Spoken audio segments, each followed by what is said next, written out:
एकीकडे राज्यात ठाकरे बंधूंची युती झाल्यानंतर आता पिंपरीत देखील एकत्र आलेले काका पुतण्यांमध्ये पुन्हा राज्यामध्ये एकत्र दिसणार का असा प्रश्न चर्चेत आहे। या संदर्भामध्ये मंत्री आशिष शेलारांनी एबीपी माझाच्या माझा कट्टा या कार्यक्रमामध्ये मोठा दावा केलाय।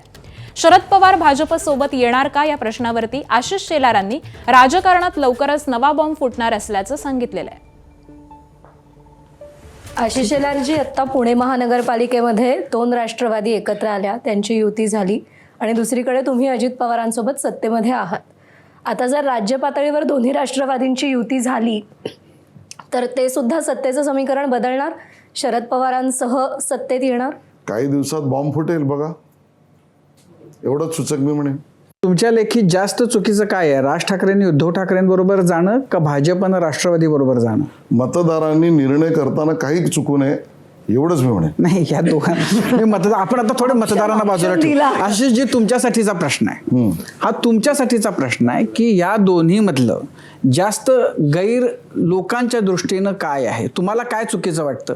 राज ठाकरेंनी उद्धव ठाकरेंबरोबर जाणं का भाजपनं राष्ट्रवादी बरोबर जाणं? पहिलं ऑप्शन, राज ठाकरेंनी उद्धव ठाकरेंबरोबर जाणं जास्त चुकीचं आहे। हो, 100%। एबीपी माझा, उघडा डोळे बघा नीट।